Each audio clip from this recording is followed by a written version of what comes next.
नमस्कार दोस्तों, आपका हमारे चैनल पर स्वागत है। आज तारीख 11 अक्टूबर और वार शुक्रवार है। मैं आपका साथी पत्रकार पोपटलाल। चलिए शुरू करते हैं आज की बड़ी खबरें। हरियाणा सीएम की शपथ 12 अक्टूबर को थी, अचानक कार्यक्रम टाला।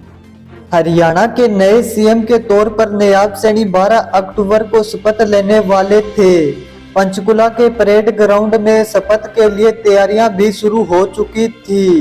भीड़ जुटाने के लिए सरकारी बसें तक मांग ली गई थी।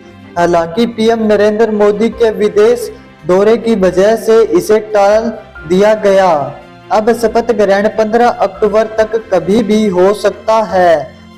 शपथ से पहले चंडीगढ़ में बीजेपी विधायक दल की मीटिंग होगी। इस बैठक में 2 केंद्रीय पर्यवेक्षक शामिल होंगे। वहीं सैनी अभी दिल्ली में ही है। हरियाणा में हार से नाराज हुए राहुल गांधी।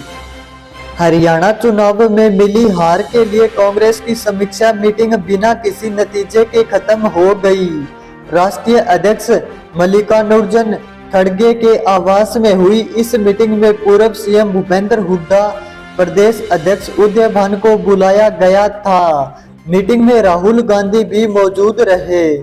हार को लेकर राहुल गांधी ने तीखी प्रतिक्रिया देते हुए कहा कि हरियाणा में नेताओं का इंटरेस्ट ऊपर रहा, इस कारण से पार्टी का इंटरेस्ट नीचे चला गया।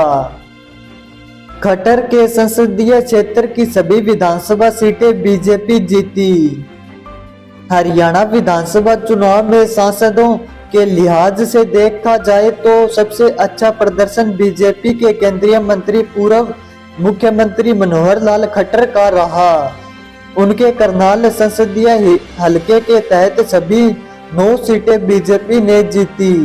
दूसरे नंबर पर भिवानी महेंद्रगढ़ के बीजेपी सांसद चौधरी धर्मवीर रहे। उनके संसदीय हलके की 9 में से 8 सीटों पर पार्टी के विधायक बने। तीसरे नंबर पर रोहतक के कांग्रेसी सांसद दीपेंद्र सिंह हुड्डा और फरीदाबाद के बीजेपी सांसद कंवर पाल गुर्जर रहे। हरियाणा के 5 जिलों में बीजेपी का खाता नहीं खुला। हरियाणा विधानसभा चुनाव में बीजेपी ने भले ही बम्पर जीत हासिल की, लेकिन वह हरियाणा के 5 जिलों में अपना खाता भी नहीं खोल पाई। इन जिलों में नूंह, सिरसा, झज्जर, रोहतक और फतेहाबाद शामिल है।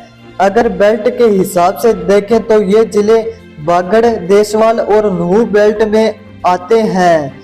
इन जिलों में कुल 19 विधानसभा सीटें हैं। वहीं कांग्रेस ने जाटलैंड और बागड़ बेल्ट को जीता। बागड़ ऐसी बेल्ट है जहां कांग्रेस का प्रदर्शन पिछली बार से बेहतर रहा। पार्टी को बागड़ बेल्ट से अतिरिक्त 6 सीटों का फायदा हुआ है। इस बेल्ट में जाट मतदाता सबसे ज्यादा है। कांग्रेस प्रत्याशी वीरेंद्र सिंह राठौर ने किया खुलासा। हरियाणा विधानसभा में हार के बाद कांग्रेस की आंतरिक फूट और गुटबाजी की परतें धीरे धीरे खुलने लगी। घरौंडा से कांग्रेस के प्रत्याशी वीरेंद्र राठौर ने अपनी हार का ठीकरा ईवीएम काउंटिंग में धांधली और कांग्रेस के ही 3 नेताओं पर फोड़ा।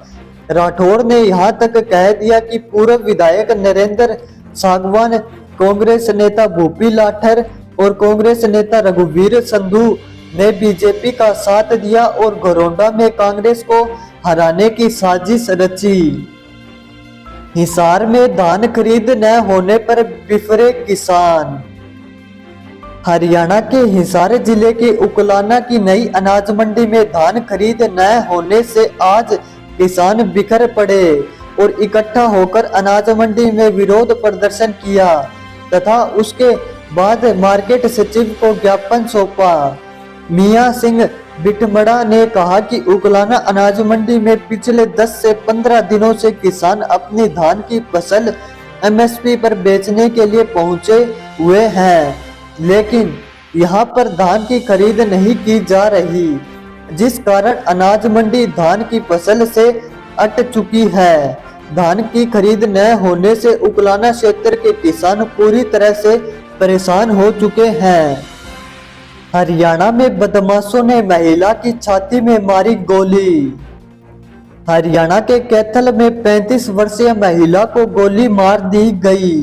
बाइक पर सवार होकर 3 बदमाश आए जो महिला की छाती में गोली मारकर फरार हो गए।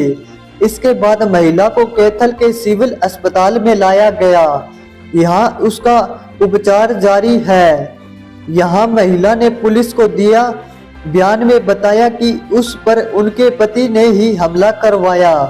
उसका पति के साथ जमीन को लेकर विवाद चल रहा था। अभी महिला की हालत गंभीर है। करनाल में हाईवे तक पहुंची ट्रैक्टर ट्रॉलियों की लाइन। करनाल की सभी अनाज मंडियों में धान खरीद व्यवस्था पटरी पर नहीं आ पा रही। धान की अनियमित खरीद के कारण किसान आंदोलन कर रहे हैं। उनकी फसल मंडियों में खराब हो रही है। उन्हें औने पौने दामों पर बेचनी पड़ रही है। धान की खरीद न होने के कारण मंडियों में धान खरीदने की जगह नहीं है। मंडी गेट के बाहर धान से भरी ट्रैक्टर ट्रॉलियों की लाइन लगी हुई है। हरियाणा में स्कूलों की टाइमिंग बदली। हरियाणा में स्कूलों की टाइमिंग में बदलाव किया गया। शिक्षा विभाग की ओर से इसके ऑर्डर सभी स्कूलों के लिए जारी कर दिए। ऑर्डर में लिखा है कि हरियाणा सरकार ने दुर्गा अष्टमी के अवसर पर 11 अक्टूबर को प्रदेश के सभी विद्यालयों के समय में बदलाव किया गया। इस दिन विद्यालय सुबह 10 बजे से दोपहर 2:30 बजे तक होगा। डबल शिफ्ट वाले स्कूलों में दूसरी शिफ्ट का समय अन्य दिनों की भांति समान रहेगा। उसमें कोई बदलाव नहीं किया गया। सेंसेक्स में 400 अंक से ज्यादा की तेजी। सेंसेक्स में 400 अंक से ज्यादा की तेजी के साथ 81,880 के स्तर पर कारोबार कर रहा है। निफ्टी में भी 100 अंक की तेजी है। ये 25,110 के स्तर पर कारोबार कर रहा है। सेंसेक्स के 30 शेयरों में से 26 में तेजी और 4 में गिरावट रही। निफ्टी के 50 शेयरों में से 44 में तेजी और 6 में गिरावट रही। एनएसई के सभी सेक्टरल इंडेक्स तेजी के साथ कारोबार कर रहे हैं।